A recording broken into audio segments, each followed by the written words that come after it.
Good morning dear students.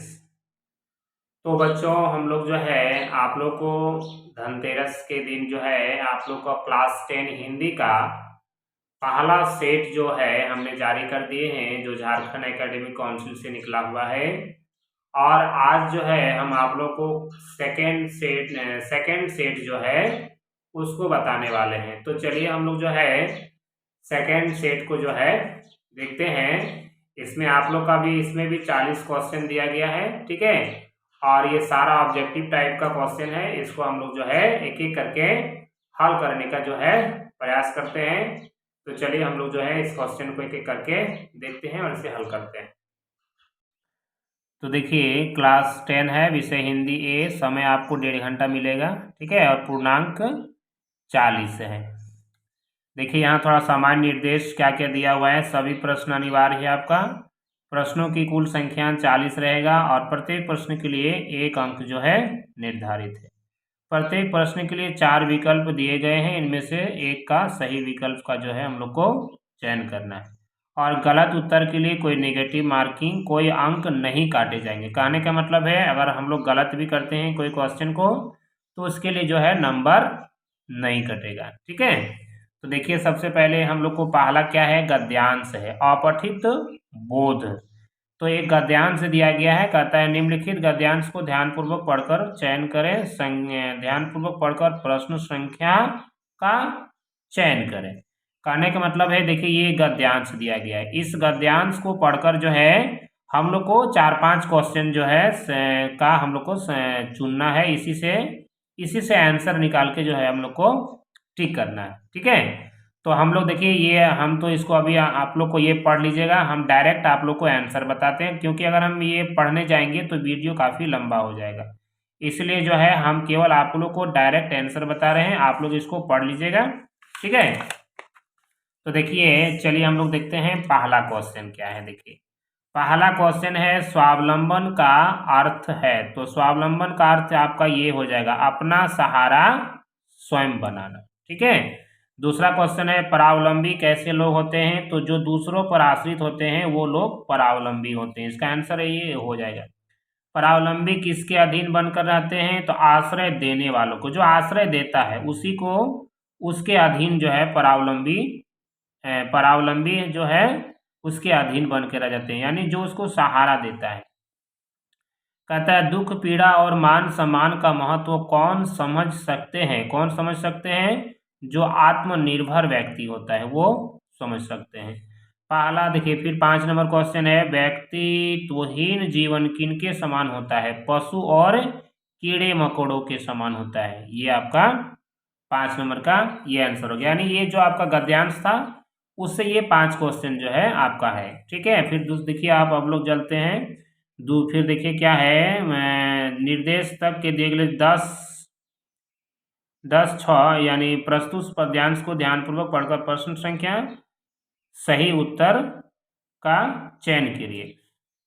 तो देखिए आप लोग का क्या है, इसमें फिर एक जो है आपका एक पद्यांश दिया गया। पद्यांश मतलब होता है कविता, ठीक है। तो देखिए ये कविता आपको जो है दिया गया है, इस कविता को हम लोग पढ़ेंगे। देखिए ये कविता दिया है, इसको हम पढ़ेंगे नहीं, हम डायरेक्ट आप लोग को आंसर बताएंगे। आपको इसको वीडियो को पॉज करके आप इसको जो है पढ़ लीजिएगा और देख लीजिएगा कि आंसर जो है हम बताए हैं वो सही है कि नहीं।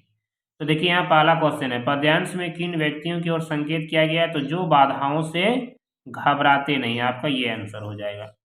कहता है दुख आने पर कौन घबराते हैं, जो मेहनती नहीं करते, ठीक है, नहीं होते हैं। समय आने पर परिश्रमी लोग किसका सामना करते हैं। तो शेर का सामना करते हैं। आप कविता को पढ़िएगा ये पद्यांश को, तो आपको सारा क्वेश्चन जो है क्लियर हो जाएगा। लोहे के चने चबाना मुहावरे का अर्थ है कठिन परिश्रम करना, ठीक है। चलिए आगे देखिए क्या है, 10 नंबर में क्या है, वीर शब्द का विलोम बताइए। वीर शब्द का विलोम, तो देखिए यहाँ वीर शब्द का विलोम क्या क्या है, साहसी है, ठीक है, कायर है, हिम्मती है और बहादुर है। तो इसका वीर शब्द का हो जाएगा, वीर का हो जाएगा कायर, साहसी तो होगा नहीं, हिम्मती भी नहीं होगा, बहादुर नहीं होगा, तो इसका आंसर हो जाएगा कायर। अब देखिए ये आपका है व्याकरण आ गया। तो व्याकरण में देखिए क्या है, इनमें से किस वाक्य में सकर्मक क्रिया नहीं है, यानी जो है आकर्मक है, तो कौन सा आकर्मक हो जाएगा? तो सोहन देर तक सोता है, ये आपका आकर्मक क्रिया हो जाएगा। सोना, रोना, हंसना अगर कहीं वाक्य में आता है तो समझ लीजिए वो आकर्मक क्रिया है ना, सकर्मक नहीं है यानी आकर्मक, तो ये आपका आकर्मक हो गया। इस वाक्य में आकर्मक क्रिया के इस वाक्य में आकर्मक क्रिया प्रयुक्त हुई है किस वाक्य में? तो देखिए यहाँ पर जो है बच्ची सो रही है, इसमें आकर्मक क्रिया प्रयुक्त हुए। कहता है इनमें कौन है? आम का अनिकार्थी शब्द नहीं है, तो मामूली, आम एक फल है, साधारण है, ये तीनों होगा। ये आम का जो है इमली नहीं होता है, तो इसका आंसर हो जाएगा ये डी नंबर। यथाशक्ति कौन सा समास है? यथाशक्ति यानी शक्ति के अनुसार, यानी शक्ति जो है आपका अव्ययी भाव हो जाएगा, इसलिए इसका आंसर ये आपका हो जाएगा अव्ययी भाव। ये आप लोग को बताए भी हैं। कहता है जिस समास में उत्तर पद प्रधान हो और पहले पद के साथ लगी हुई विभक्ति का लोप हो जाता है तो उसको हम लोग तत्पुरुष समास बोलते हैं। विभक्ति चिन्ह जैसे होता है ना, कर्ता ने कर्म को, तो वो लोप हो जाता है तो उसको क्या कहते हैं? वो तत्पुरुष समास का उदाहरण कहलाता है। अब देखिए प्रधानाध्यापक, प्रधान है जो अध्यापक, किस समास का उदाहरण है?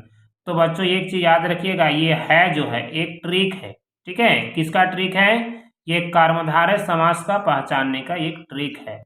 यानी आप अगर हम लोग समासिक शब्द का विग्रह करेंगे और बीच में यदि है जो आ जाता है तो समझ लीजिए वो कर्मधारय समास का उदाहरण है। फिर 17 नंबर देखिए, जब बारिश होगी तब किसान हल चलाएंगे, रचना के आधार पर वाक्य का कौन सा भेद है? तो ये आपका हो जाएगा मिश्र वाक्य हो जाएगा, इसमें मिश्र वाक्य। ठीक है, चलिए हो गया 17 नंबर। आगे हम लोग फिर देखते हैं 18 नंबर क्वेश्चन को। चलिए अब हम लोग को बीच 18 नंबर क्वेश्चन आ गया है।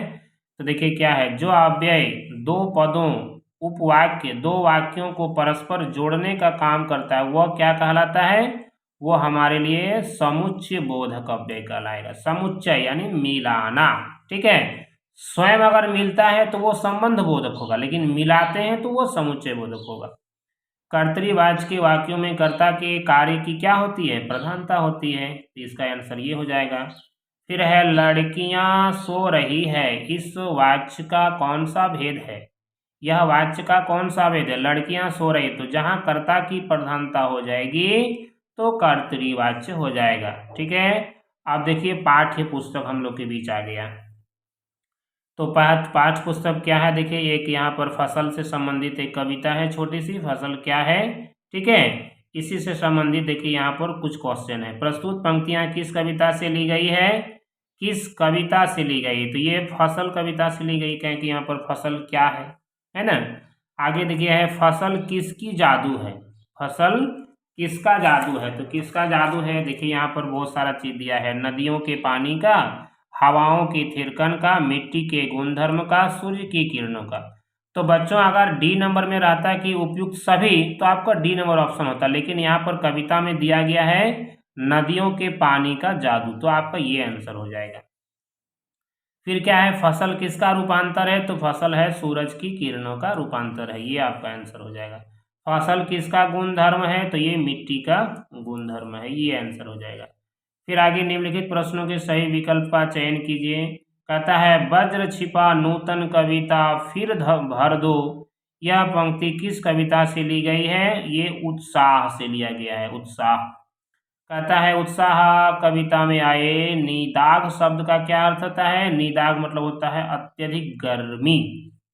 चलिए गोपियों ने किससे भाग्यवान कहकर संबोधित किया है? उद्धव को भाग्यवान कहकर संबोधित किया है। गोपियों की दशा किस पक्षी के समान हो गई है? हारिल पक्षी के समान हो गई है। देखिए फिर देखिए कुछ गद्यांश दिया जाएगा, उसके संबंधित फिर हम लोग को कुछ क्वेश्चन लिखना पड़ेगा। तो देखिए हम लोग को फिर देखिए गद्यांश आ गया हम लोग के बीच। देखिए ये पान वाले, ठीक है, ये नेताजी का चश्मा से लिया गया है, ठीक है। और इसी से संबंधित देखिए यहाँ पर जो है आप लोग का कुछ क्वेश्चन दिया गया है। देखिए सारा 4-5 क्वेश्चन दिया गया है।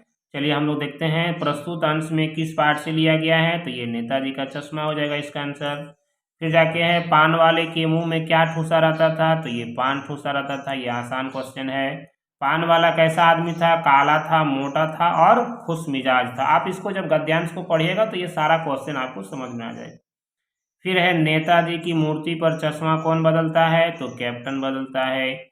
उसके बाद फिर चलिए हम लोग आ जाते हैं, देखिए यहाँ पर देखिए क्या है, बाल गोविंद भगत किसको साहब कहते थे, तो साहब कहते थे कबीर दास को कहते थे। ठीक है, तो इसका आंसर हो जाएगा आपका कबीर दास। चलिए फिर अगला क्वेश्चन देखते हैं, 34 नंबर हम लोग के बीच आया। तो पतोहू के भाई को भगत जी ने क्या आदेश दिया, क्या आदेश दिया, पतोहू के भाई को भगत जी ने आदेश दिया कि पतोहू की दूसरी शादी कराने का आदेश दिया कि इसकी दूसरी शादी करा दो। बाल गोविंद भगत के गांव के लोग का मुख्य धंधा क्या था, मुख्य धंधा था खेती बाड़ी। बाल गोविंद भगत में के कितने बेटे थे, तो उसका एक लौता ही बेटा था जो बोदा सा और थोड़ा सुस्त रहता था। अब फिर आपका एक गद्यांश आ गया और इसी गद्यांश से संबंधित देखिए यहाँ पर फिर कुछ क्वेश्चन है। तो कहता है माता लेखक को क्या सान कर खिलाती थी, तो देखिए यहाँ पर दिया होगा है ना दही भात, तो यहाँ पर हो जाएगा दही भात। खाना खाने के बाद पिताजी लेखक से क्या कहते हैं, क्या कहते हैं लेखक से, देखिए यहाँ पर कहता है बैठकर।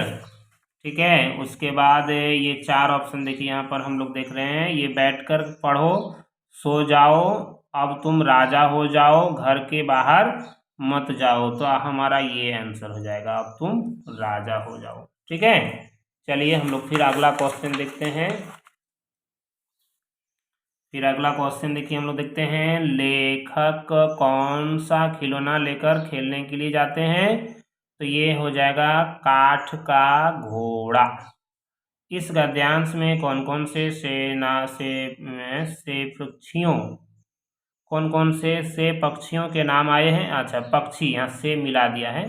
तो देखिए यहाँ पर आया है तोता, मैना, कबूतर, हंस और मोर, ये आपका सी नंबर हो जाएगा। तो देखिए बच्चों यहाँ पर गाय है, तो गाय नहीं है, यदि गाय यहाँ नहीं रहता तो हमारा आंसर ये वाला हो जाता, ये सभी। ठीक है, यहाँ पर देखिए एक मोर भी है, तो मोर तो है लेकिन गाय जो है यहाँ पर एक घुसा दिया है, हाथी एक घुसा दिया है, इसलिए ये सभी नहीं होगा, इसका आंसर हो जाएगा हम लोग का ये सी नंबर का। ठीक है, तो बच्चों ये था हम लोग का आज का सेकेंड सेट का क्वेश्चन आंसर। ठीक है, तो हम लोग को उम्मीद है आप लोग इसको समझ गए होंगे, तो हम लोग जो है आप लोग इसको कॉपी में उतार के जो है याद करने का प्रयास कीजिए। ठीक है, चलिए थैंक यू।